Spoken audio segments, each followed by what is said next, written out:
Hello guys, welcome back. So we have to dwell again in the standard format, and I'm sharing to you today one of my current deck projects. So if you've known already, I built the pioneer version of the Boros Skulls or the Boros Pia Console of Revival deck. It was very consistent, very advantageous in the card advantage, and I've noticed that they have this same components that is also legal in standard, and I've said that why not we try this one in the current format. So this is the initial list I've referenced to for also from several forum posts I found online and several MTG related or Magic the Gathering websites and forums. So as you'll notice, we have almost seemingly the same lineup with the Swift Spear and the PNR still being accommodated here, and also standard legal, also with the spells and the card draws in Reckless Impulse and Wrench Resolve. So we're going to do a quick rundown on this build as well as discuss the sideboard. So we have 18 creatures, 5 enchantments, 9 instants with only 20 lands, somewhat the same with the Pioneer build, and that we have 8 sorcery star card draws. So we're going to start with, of course, the Modernized Spear, a very important component of the deck since we need to curve out early on, gain advantage of the card draws, and use the prowess triggers to deal extra damage. So we have 4 of these, and we also accommodated Bloodthirsty Adversary. So this one would really go in the mid game up to the late game because of its ability that can flashback any of the sorcery or instant cards with mana value 2 or less when you pay the extra cost. But early on, it can act just like a 2-2 for 2 hasty creature. So there are instances wherein we need to go with casting this one, curving out with Swift Spear, and then Adversary to deal extra early damage.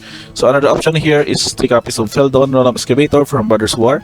So this is probably the more efficient for the 2-drop because its ability that it can attack at the same time, and when it's dealt damage, you can exile that many cards from the top of your library and then choose one of them, and then after the next turn you may play that card. So also that triggers the effect of that of PNLR's ability. Now for another 2-drop here that also would be really relevant, especially in the late game, is Kenra Spell Spear. So this is just an uncommon card with the 2 to cast for 2 trample and prowess. But the benefit is that whenever you would able to transform this one by paying only 3 and 2 life, since this deck is more the red-white, so no way to pay the blue mana, you can flip this into Deduction Spell Stalker. So this is a 3-3 Correction Jackal with its ability that's very efficient, especially in this deck. Trample Ward 2 and Prowess. So that's 2 Prowess triggers for every that's instances trigger separately, and for every card draw or non-creature spells you cast. So with that, with the option of early game and late game, again we have PNLR as our also source of threats. By producing this playing lands or casting spells for Exile, you get this 1-1 Color Disruptor artifact creature tokens with flying to be able to attack. Now again, going with the principle of the deck from Pioneer, we have also accommodated 4 copies of Commando Faces Kakasan. So this is still the same function of an extra creature, and has the option also to add counters on your creatures with haste to make them 3-3 and therefore avoiding cut down spot removals. And we've also added a tech card here with Mechanized Warfare. This is a 3 enchantment, but it's more leaning to the late game because its effect would that whenever the red artifact source you control would deal damage to an opponent or permanent, it deals what that the same damage plus 1 instead. So making your top-tier tokens effective with 2 damage each, and also your burn spells would deal extra 1 damage. For example, Play with Fire would deal 3, Lightning Strike would deal 4, and so on and so forth. So these are the spot removals here. Again, we will not really go with going well with just dealing a cheap spot removal damage, or if needed, you can just play it to the dome of your opponent to deal those final damage if needed. Now for another option here is the 1 copy of Soul Partition. This is still an instant ability that can just delay off any threats from your opponent by exiling target non-permanent, and then as long as that cards remain exiled, its owner may play it by adding additional 2 for its mana cost. So that way you can just basically attack early on. If they are able to establish a good threat, you can just use this one instead of just having those burn spells and to that particular creature, planeswalker, or even an enchantment. Now for your card effect, of course, again, Reckless Impulse has added 4 copies and Rest Resolve. The same function to trigger your PNLR, and having also extra draws that can basically grow up your board and have those benefits as reflected again in the Pioneer deck. Now for the land setup, it's quite the same with a Battlefield Forge also, channel lands with Iganjo, basic lands of course, Fountain, in planes, Sokensan again for channel lands, and the lone copy here that is not used in the Pioneer build is copies of the Fort Sundown Pass that can also do the fix for red and white. And last but not the least, our sideboard setup, we go again with the basic lineup. We have 4 copies of Diplomatic Barrage for soldiers, or maybe for mono white, or even accommodate any bizarre matchups that uses white green or even white blue creatures. So this is very efficient because of its mana cost, which is the only drawback is just its sorcery speed. Next, we also have covered 2 copies of Destroy Evil. It's dual purpose of destroying enchantments and also killing off threats such as Shieldred or Arcane of the Dross. We also added a single copy of Littering Board. This bolt would just really be essential for against creatures that has 4 toughness at most, because there are instances that may be facing against red-green or green-white where they are accommodating bigger creatures than yours, and you would have to use this one to deal with that creature. And also we added 3 copies of Specification.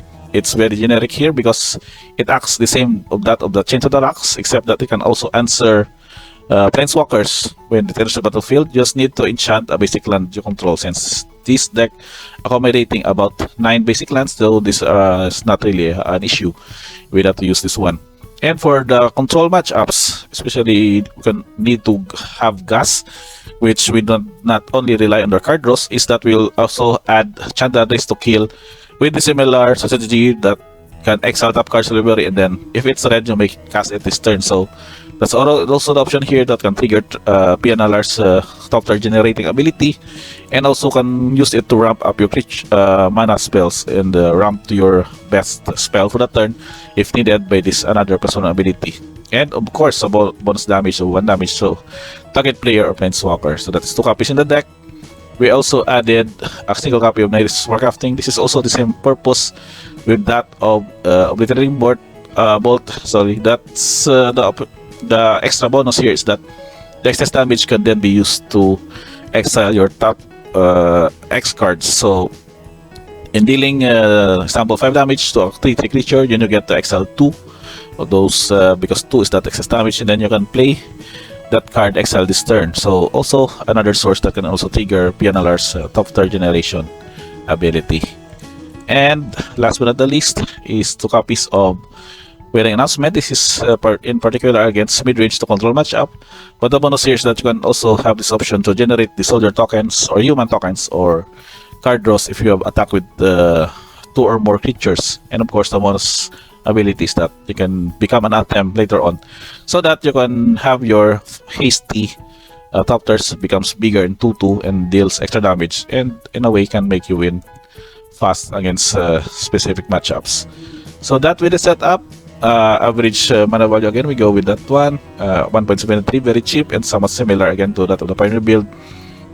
Color distribution is mostly red with 40 and about only 5 in the main deck. As you can see, there's is only the sources, and the mana fix is also very aligned to red with 11 only for white and 17 for the red producers. Last but not the least are your tokens, the human tokens from Wedding Announcement, spirit tokens from Skansan, and Topper token of course from Pia. And the extra is the emblem token from Chandra Dress to Kill. So I guess that's about it. I think you've seen this one, this sort of an aggro deck in this version in the current standard format. Let me know in the comments below what you think of this build. If you have any changes whatsoever, or if you would like to comment this one, is this warfare also effective only with 1 copy in the deck, or I should consider adding additional store partitions or add a built-in Nihilist Warcrafting in this deck. So just let me know in the comments below what you think, and we can have a good discussion about it. Again guys, thank you for checking this video. Again, Boros Pioneer with Boros Pia Pioneer adapted in standard format and still legal to play and how much interesting to play despite the somewhat release of the March of the Machines Aftermath deck set that is also already available to play in the standard format. So again guys, thank you for checking this deck tech and list. We'll see you on the next video.